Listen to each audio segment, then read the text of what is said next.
Halo semuanya, kembali lagi ke video aku. Kali ini aku akan menjelaskan tentang paradigma konstruktivisme. Sebelumnya, aku mau perkenalkan diri aku dulu.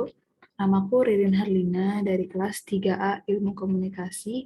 Aku buat video ini untuk memenuhi nilai ujian akhir semester mata kuliah Filsafat Komunikasi yang diampu oleh Ibu Weni.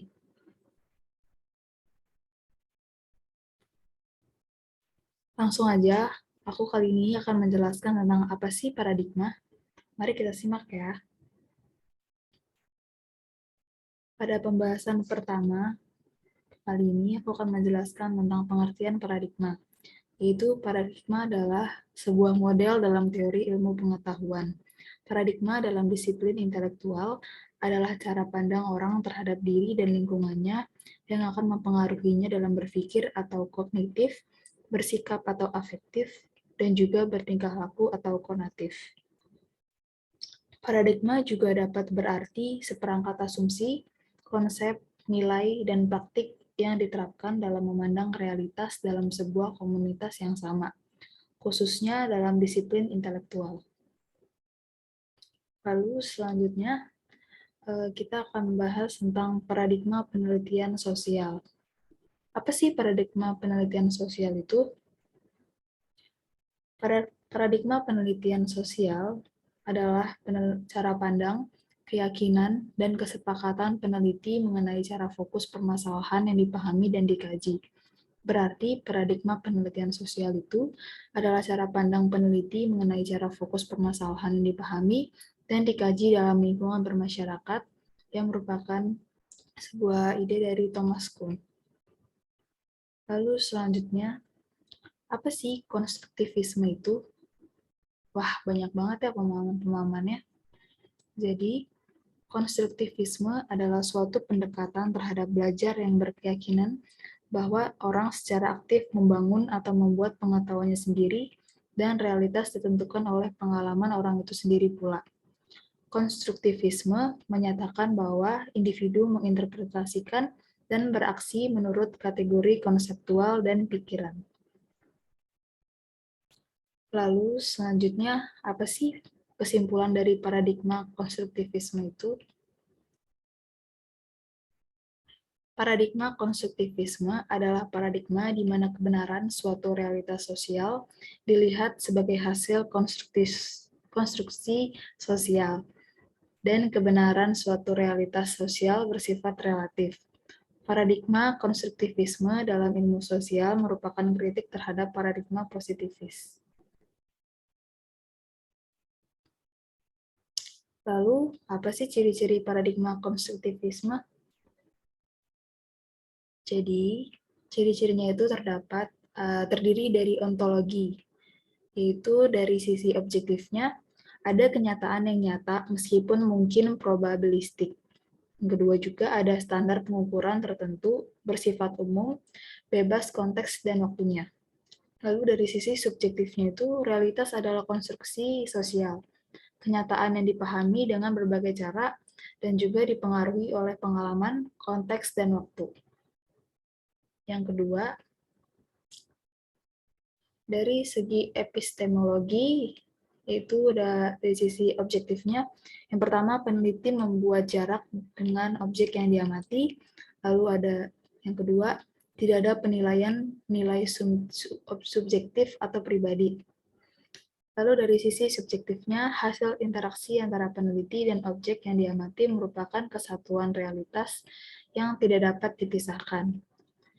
Lalu ada juga yang ketiga, dari aksiologinya, sisi objektifnya yang pertama, nilai, etika, dan pilihan moral harus berada di luar proses penelitian. Yang kedua, perannya adalah peneliti ilmuwan yang tidak tertarik. Yang ketiga, tujuannya yaitu sebagai penjelasan, prediksi, dan kontrol terhadap realitas sosial. Di sini juga ada dari sisi subjektifnya. Yang pertama, nilai, etika, dan moral tidak bisa dipisahkan. Yang kedua, perannya adalah peserta yang memiliki antusias tinggi. Yang ketiga, rekonstruksi realitas sosial secara dua arah antara peneliti dan aktor sosial yang diamati. Lalu di sini juga ada contoh kasus yang saya ambil, yaitu kasus kehamilan tidak diinginkan atau KTD yang terjadi di Indonesia. KTD atau kasus kehamilan tidak diinginkan pada remaja saat ini mengalami peningkatan dan memerlukan upaya pencegahan serta pengelolaan yang tepat untuk membantu remaja beserta keluarga cepat beradaptasi dan juga siap menghadapi tantangan dan masalah di masyarakat tersebut.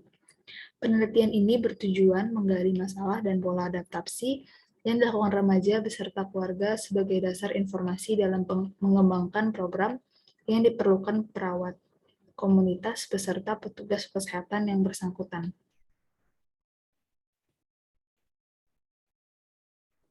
Penelitian menggunakan metode kualitatif dengan pendekatan fenomenologi paradigma konstruktivisme.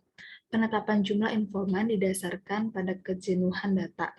Data diperoleh dari wawancara terhadap 6 remaja KTD beserta keluarganya berjumlah 12 orang, informan yang berasal dari 6 keluarga itu.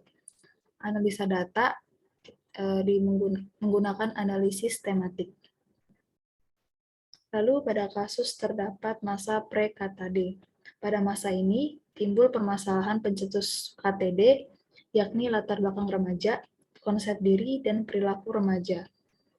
Latar belakang remaja diantaranya mencakup lingkungan keluarga atau permasalahan pola asuh dalam keluarga, orang tua dengan riwayat KTD juga, keharmonisan keluarga yang tercipta, ketidakmatangan kepribadian orang tua, contoh buruk perilaku orang tua yang mungkin dilihat oleh anaknya, dan ketiadaan figur yang disegani dalam keluarga. Lalu juga ada faktor dari lingkungan sosial, yaitu pengaruh teman sebaya atau tayangan pornografi media elektronik, perilaku buruk pacar, penurunan stigma masyarakat, lingkungan pekerjaan, dan lain-lain. Lalu juga bisa dari lingkungan sekolah, yaitu kelonggaran aturan-aturan di sekolah yang mungkin atau dengan istilahnya tidak ketat. Konsep diri meliputi kebanggaan dengan penampilan, ingin gaul dengan memiliki pacar, remaja labil, perasaan frustasi, dan ketidaksesuaian peran remaja.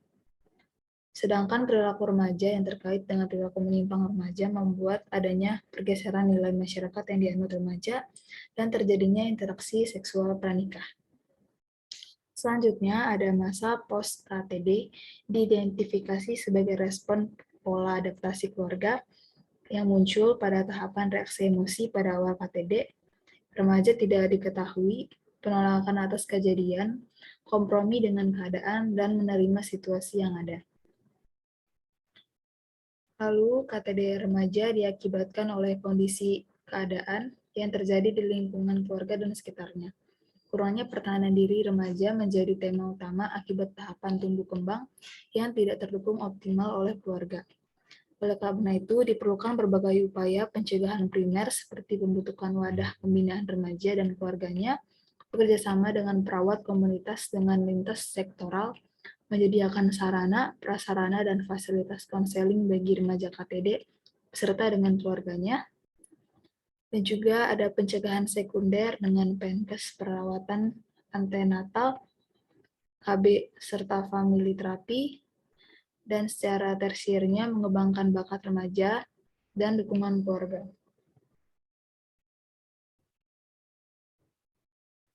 Nah, dari setiap penjelasan yang saya dapat, saya mengambil dari beberapa daftar pustaka yaitu terdapat di dalam layar. Sekian dari saya. Berikut adalah biodata saya yang saya sudah kenalkan dari awal. Kurang lebihnya mohon maaf. Terima kasih. Semoga ilmunya dapat bermanfaat. Sekian dari saya. See you. Terima kasih ya guys.